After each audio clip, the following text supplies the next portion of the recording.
Pacífico Noticias y el Canal 2 de Cali presentan desde La Habana, Cuba, el especial Entrevistas con los delegados de las FARC que dialogan con el gobierno.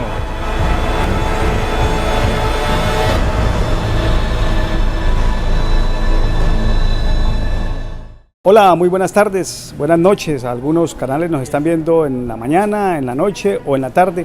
Este es un informe especial del noticiero Pacífico Noticias y nos hemos desplazado también a Cuba para hablar con algunos de los delegados de paz de la guerrilla de las FARC que están en negociaciones desde hace ya varios meses con el gobierno nacional, buscando colocarle fin al conflicto armado interno que se vive en nuestra nación. Tenemos como invitado hoy a Matías Aldecoa. Matías, buenas noches. Buenas noches, Raúl, ¿cómo ha estado? Bien, muchas gracias. Usted se hizo llamar Matías Aldecoa en la lucha armada, ¿por qué?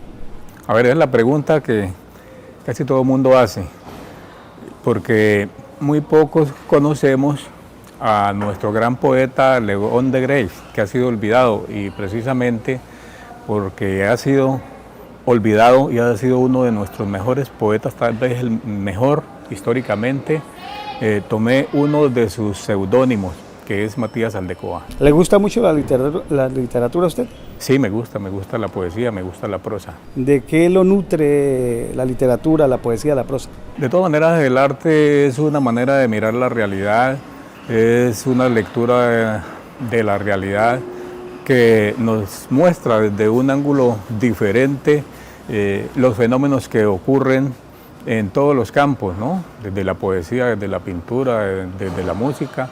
Y el caso de la poesía, pues también nos sensibiliza mucho frente a las cosas que nos pasan a diario a todos los seres humanos. Sensibilizar, utiliza usted un verbo que para mucha gente sería como imposible entender de una persona que se ha dedicado a la lucha armada. Es también aparentemente contradictorio, pero en realidad es coherente el vincularse a la lucha por las transformaciones sociales, por la construcción de una sociedad más justa, así sea utilizando los medios bélicos con la sensibilidad, porque la conciencia social se empieza a adquirir cuando uno siente el dolor, no solamente de uno, sino también del prójimo, de los niños que no pueden vestirse, que no pueden ir a la escuela,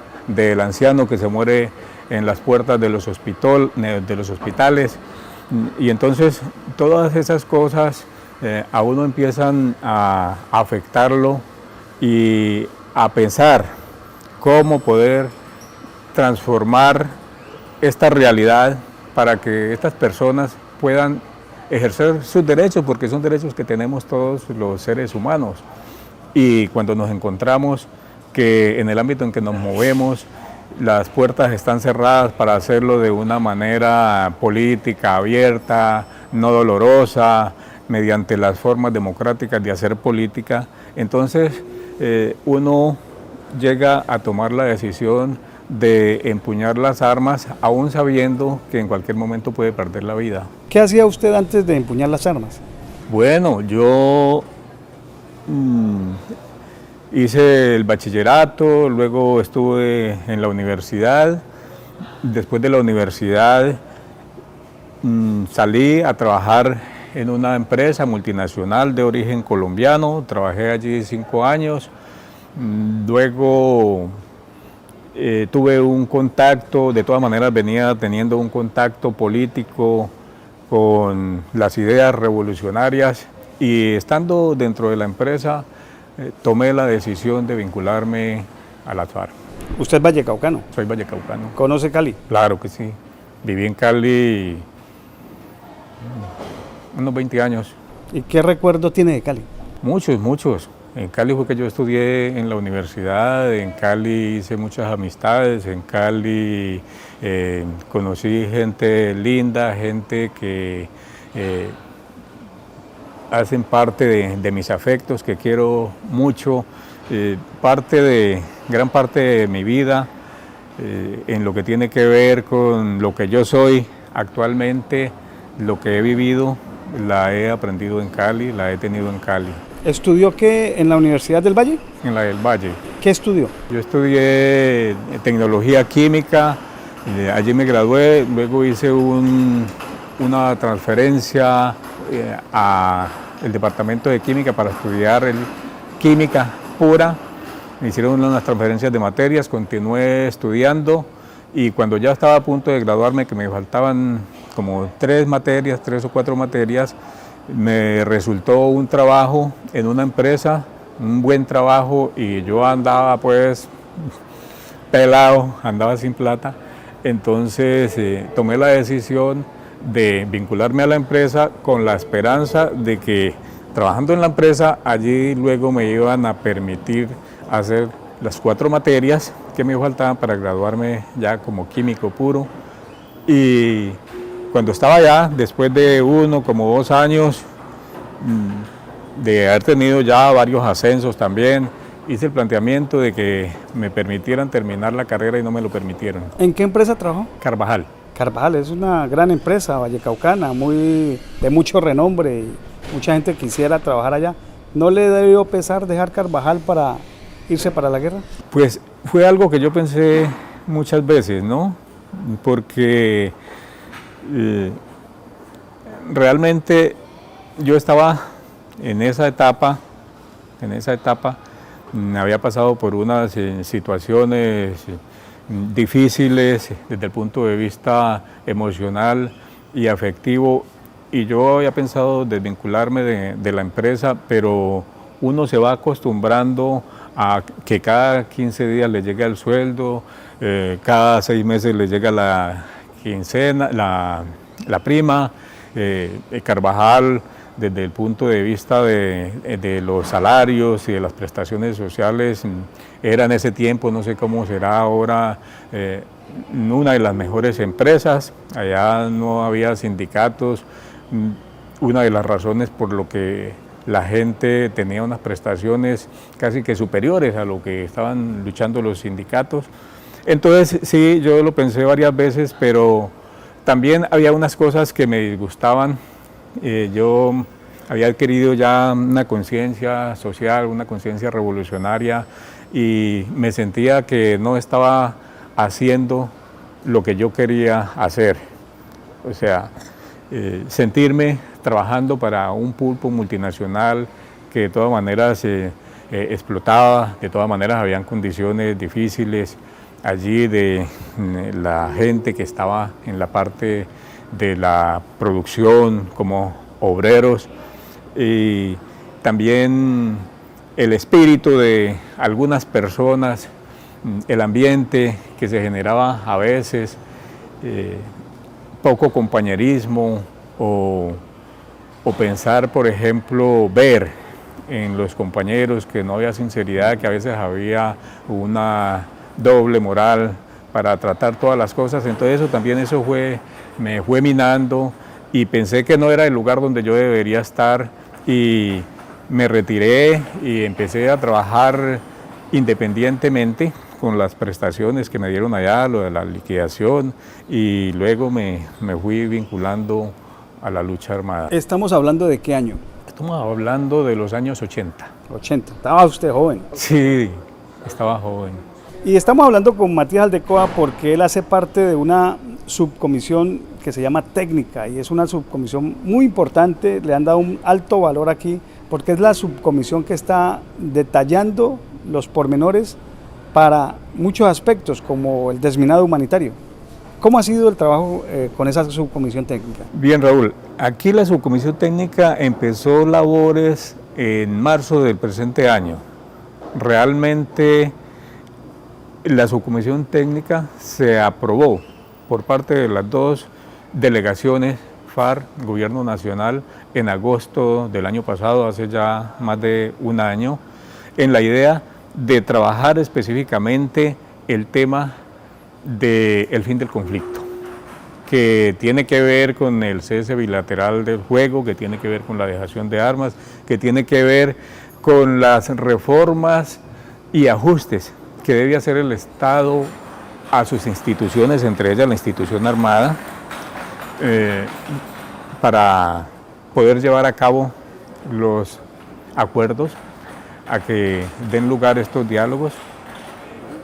Tiene que ver también con la seguridad que tendrían los insurgentes, los guerrilleros, luego de que den el paso hacia convertirse en movimiento político. Tiene que ver con resolver los problemas de las personas que están en las cárceles, que están privadas de la libertad por tener alguna relación con las FARC o por ser sospechosos nomás de trabajar con las FARC.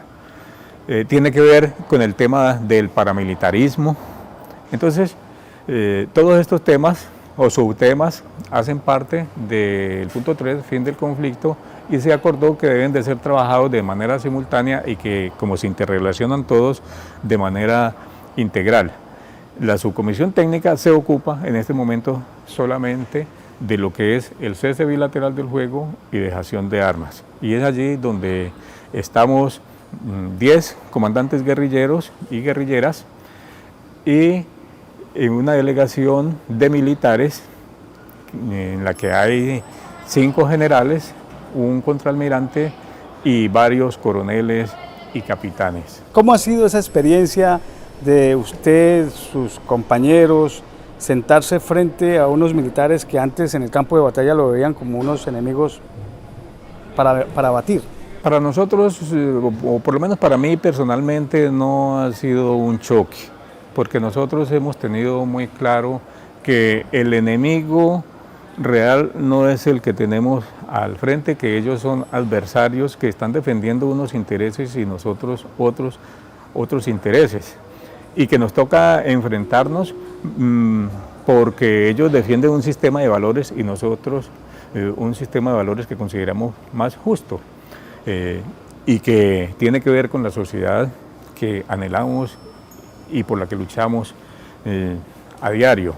Entonces, el verlos a ellos como personas no ha sido un choque. Nosotros siempre tuvimos la actitud de entenderlos, de mirarlos como seres humanos, tal vez engañados o tal vez que están allí por intereses personales, pero que de todas maneras son seres humanos. Pero también nos sorprendió, lo que sí nos sorprendió es haber encontrado de parte de ellos también una actitud similar, ¿no? Realmente fue una sorpresa de ambas partes ver que todos queríamos como interlocutar los unos con los otros y queríamos establecer lazos, vínculos de comunicación y confianza entre las dos partes. ¿Cuál militar le ha llamado más la atención? Bueno, el general Flores de todas maneras es el jefe de esa delegación de militares, es un hombre especial en el sentido de que genera muchos lazos de comunicación con todos los guerrilleros, dice chistes,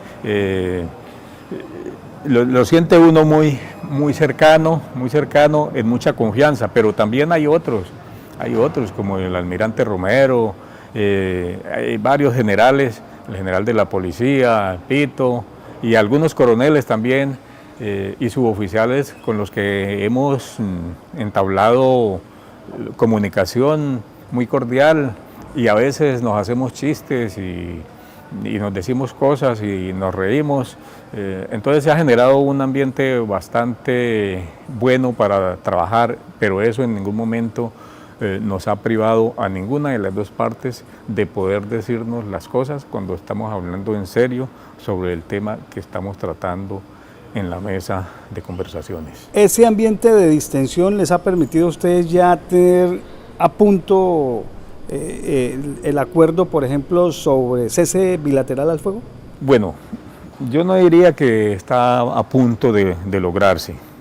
Podríamos decir que el acuerdo de cese bilateral al fuego, si lo miramos en volumen de temas, podemos hablar de que hemos recorrido un 80%. Pero tenemos que tener en cuenta también que en ese 20% que nos falta son los temas más espinosos y los más difíciles.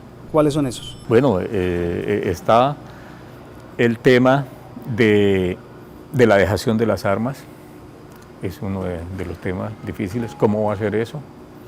Está el tema de en este proceso de cese bilateral al juego y dejación de armas para convertirnos nosotros como FARC en un movimiento político que vamos a seguir luchando por los mismos ideales, pero desde la política, no con las armas. Tenemos que hacer un tránsito desde lo que somos actualmente, donde estamos con las armas en guerra. Bueno, en este momento hay una tregua unilateral, pero estamos de todas maneras en disposición combativa porque podemos ser atacados y somos atacados permanentemente. Transitar desde ese punto hasta separarnos de las armas, dejar las armas e incursionar en la lucha política como civiles. Entonces, ¿cómo hacer ese tránsito? Allí hay un proceso en el que de alguna manera nosotros tendremos que estar en unas áreas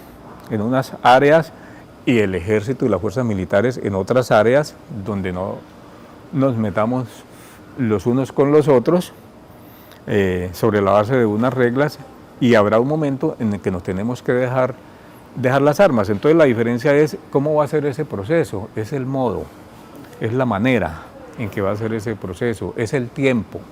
Hay diferencias allí, en cuánto va a durar cada etapa, los espacios y el proceso de dejación de las armas. Y el otro tema es el tema de la seguridad. ¿Cómo va a ser la seguridad? ¿Cómo nos van a garantizar el Estado la seguridad en la eventualidad de que se firme el acuerdo a los guerrilleros que vamos a pasar a la lucha política abierta y sin armas? Hay mucha prevención entre algunos sectores de la sociedad colombiana por la posibilidad de que ustedes salgan a la vida civil. ¿Hay mérito, cree usted, para que la sociedad colombiana les tema a ustedes saliendo a la vida civil? De ninguna manera. O sea, los guerrilleros son las personas, vuelvo y retomo el término de hace un rato, que hemos tenido sensibilidad social y que luchamos por mejores condiciones de vida de la gente y luchamos por convicciones. Entonces, si llegamos a un momento a tomar la decisión de cambiar la forma de lucha y de dejar las armas y de vincularnos a una sociedad en la que las reglas del juego nosotros hemos ayudado a construir sobre la base de los acuerdos que se están haciendo, porque hay acuerdos en los puntos de desarrollo agrario integral, en la parte de la democratización política, bueno, los diferentes puntos, lo que implica que en este país, para que se firme el acuerdo, tiene que haber unos cambios estructurales, unos cambios sociales, unos cambios en lo político y en lo económico, y que nosotros estamos dispuestos a impulsar respetando las reglas del juego que deben de salir de el mecanismo de refrendación que estamos proponiendo, que sería la Asamblea Nacional Constituyente. En eso también se está dialogando, se ha logrado algo, porque el gobierno del presidente Juan Manuel Santos hace pocos días en el Congreso de la República radicó un proyecto precisamente como para refrendar esos acuerdos, pero parece ser que con ese proyecto no lo han socializado, ¿no están de acuerdo ustedes? Sí, efectivamente ha sido una de las tantas decisiones unilaterales del gobierno, pero ese tema aún no ha sido desarrollado, entonces preferiría no hablar de esa parte. Acerca del paramilitarismo, es un tema que ustedes están tratando en la subcomisión técnica. Hablando off the record con algunos de los delegados de paz de las FARC, parece ser que ese es el tema que más le preocupa a ustedes para la dejación de armas. Efectivamente, y es determinante, porque si no se identifican los factores del paramilitarismo y se desvertebra, se acaba con el paramilitarismo en este país, no puede haber paz en Colombia. No podemos superar el conflicto, porque se pervivirían las causas que lo han generado. Y es que el paramilitarismo es un tema muy complejo y no lo constituye solamente las bandas que disparan los gatillos o que prenden las motosierras. No, ellos solamente son equipos, grupos que obedecen a unas ideas políticas o a quienes promueven las ideas políticas y tienen una ideología en la que están convencidos que al contendor político, antes que ganarle con argumentos en el debate abierto en franca lid, hay que eliminarlo. Y ellos están incrustados en los gremios económicos, en un sector político de mucho poder aquí en Colombia e históricamente han prevalecido y han ejecutado esa política y han vuelto el paramilitarismo una política de Estado. Desde los asesinatos que hubo en el siglo XIX, los del siglo XX con Gaitán, el mismo Rafael Uribe, con Pizarro, el exterminio de la Unión Patriótica, pero bueno, ese es otro tema también bastante grueso que tiene mucha tela para cortar y que lo está tratando en este momento otra subcomisión de la que yo no hago parte. Pero el gobierno ha dicho insistentemente que es que el paramilitarismo ya no existe en Colombia, que lo que existe son bandas criminales y que a esas bandas criminales se les está atacando. ¿Ustedes no creen en eso? Bueno, lo que pasa es que el gobierno le ha cambiado el nombre al paramilitarismo. Entonces, en el léxico, en el lenguaje del gobierno, no existe la palabra paramilitar. Pero la realidad es que los efectos son los mismos. Lo que ellos llaman BACRIM siguen haciendo lo mismo. Según estadísticas publicadas hace poco por el Frente Amplio, creo que más de 100 dirigentes de la Marcha Patriótica han sido asesinados. Hay denuncias de la Unión Patriótica, hay denuncias del Congreso de los Pueblos, hay denuncias de los sindicalistas, hay denuncias de los defensores de derechos humanos que siguen siendo asesinados, perseguidos, judicializados, encarcelados.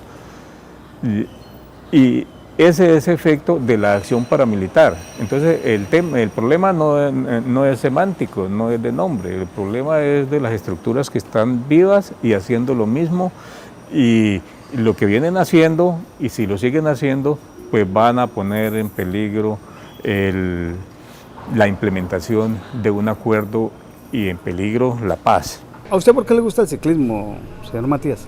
Bueno, y ¿por qué considera que me gusta el ciclismo? Por la bicicleta. Sí, lo he visto por allí pedaleando, incluso a esta entrevista usted llegó en una bicicleta que parece que no es cualquier bicicleta, sino que es una bicicleta para ejercitar profesionalmente el ciclismo. ¿Por qué le gusta eso? Bueno, me ha gustado desde siempre, desde que estaba niño. Cuando escuchaba las vueltas a Colombia por radio, entonces me emocionaba cuando el locutor Carlos Arturo Rueda hablaba de esos héroes del ciclismo de ese tiempo, de Cochise Rodríguez, de Ñato Suárez. Entonces eso a mí me emocionaba, y ya luego cuando entré a estudiar, a hacer el bachillerato, nos compraron una bicicleta, a un hermano y a mí, para que fuéramos al colegio que nos quedaba bastante lejos de la casa. Entonces nos turnábamos en la bicicleta, un día iba él en la bicicleta, otro día iba yo en la bicicleta.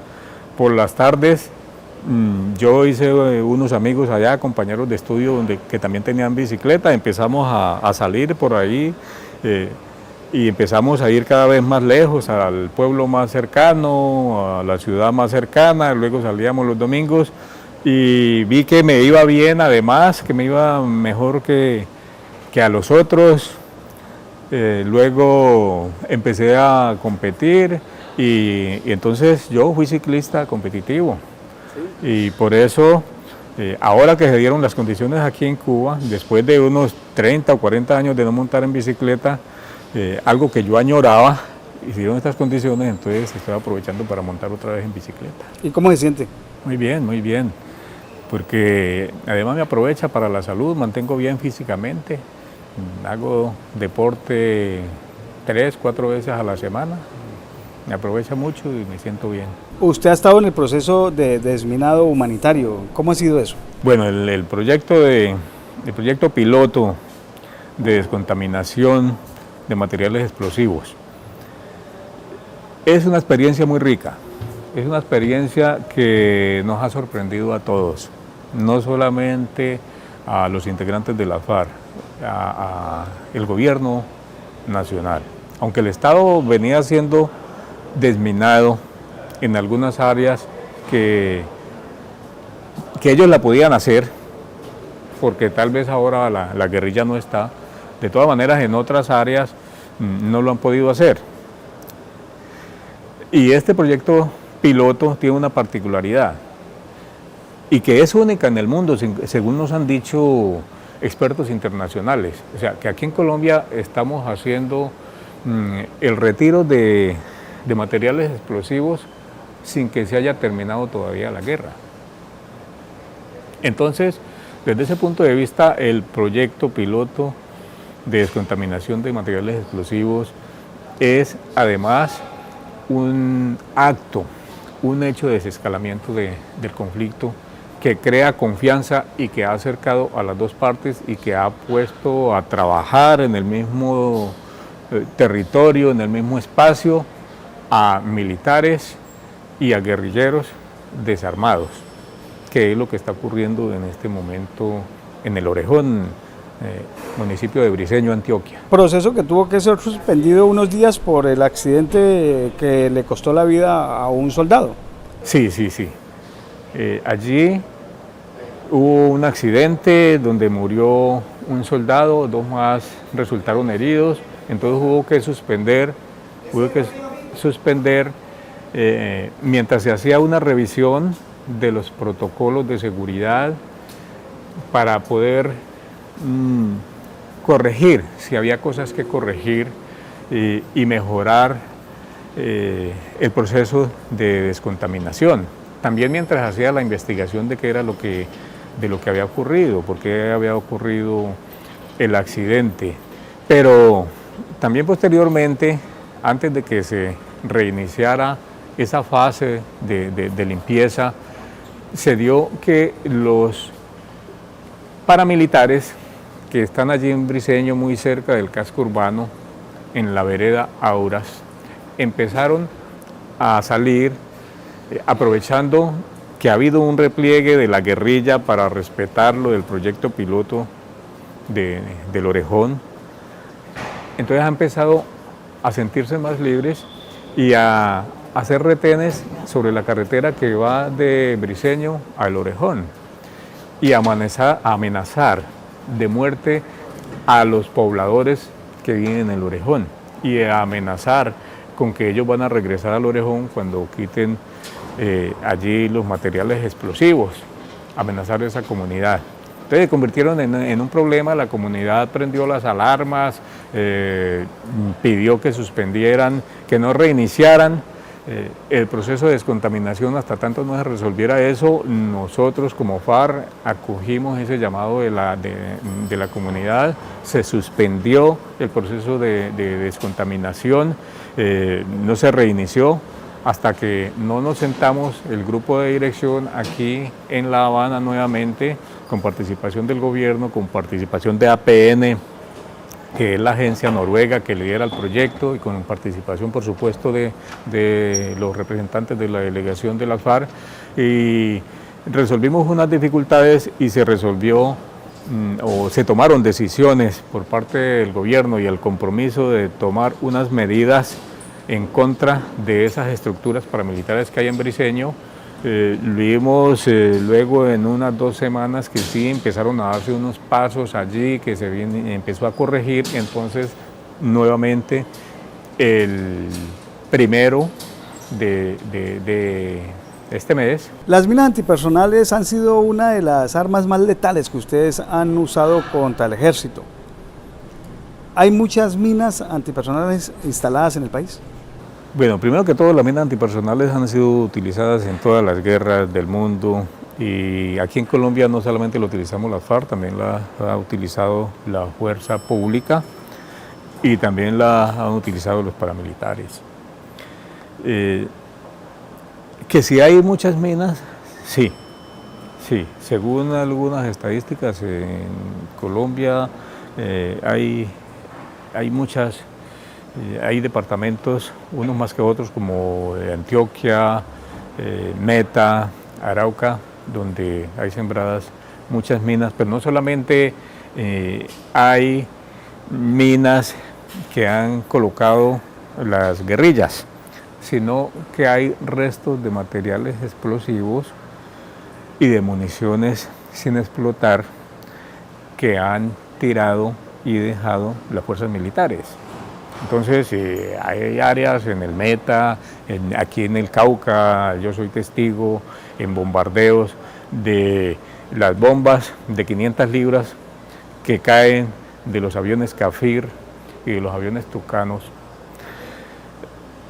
y que algunas no estallan y quedan enterradas 4 o 5 metros bajo tierra, o granadas de mortero 120 que lanzan el ejército porque no avanza hacia posiciones de la guerrilla, sino que empieza a ablandar esas posiciones con mortereo, tira granadas y muchas están sin explotar y están en esas áreas. Entonces, por eso el proyecto piloto de descontaminación es no solamente para retirar las minas antipersonal, sino también para retirar los restos de explosivos sin explotar, las municiones sin explotar y los artefactos explosivos improvisados.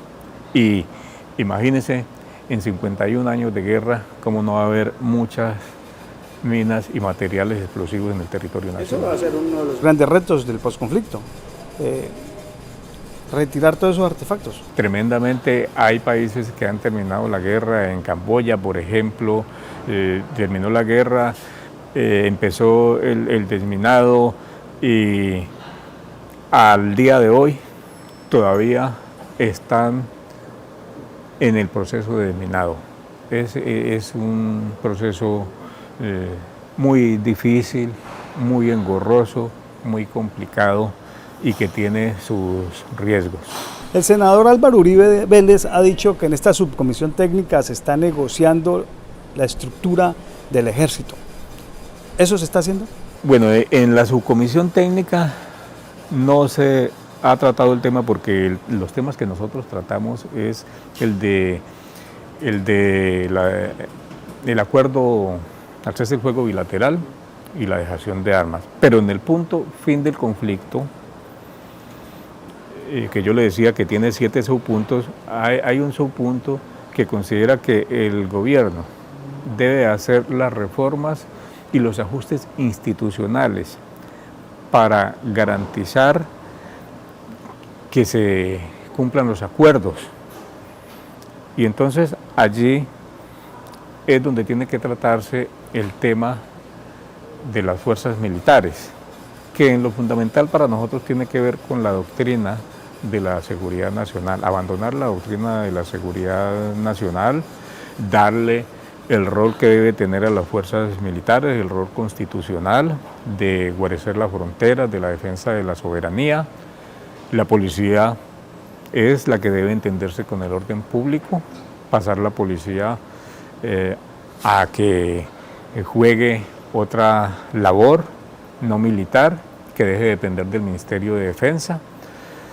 Entonces, desde ese punto de vista, nosotros planteamos cambios en la doctrina, y ya un país sin guerra es un país que no necesita un ejército de 500.000 hombres, que es el segundo ejército en tamaño en América Latina, solamente lo supera el Brasil. Y si no se accede a esas exigencias de ustedes, ¿qué pasa? Bueno, no nos adelantemos a esas posibilidades, para eso estamos aquí en los diálogos.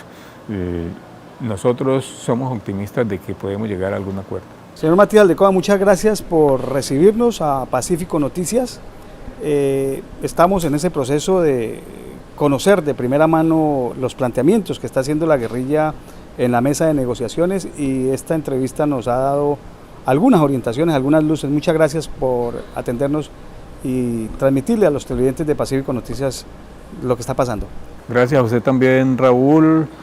Nos complace a nosotros mucho también que haya el interés de mostrarle a la población colombiana las opiniones nuestras, lo que estamos pensando, el estado en que se están desarrollando las conversaciones, y esto tiene que ayudar a sensibilizar más a la población colombiana y a favorecer un mayor respaldo a los diálogos, porque yo creo que la hora de la paz ha llegado para Colombia y todos tenemos que mancomunadamente trabajar por lograrla. Muchas gracias a usted. Así quedamos, amables televidentes, con esta entrevista, y esperen una próxima entrega, una entrevista con otro delegado de paz de las FARC aquí en La Habana. Hasta pronto. Pacífico Noticias y el Canal 2 de Cali presentan desde La Habana, Cuba, el especial Entrevistas con los delegados de las FARC que dialogan con el gobierno.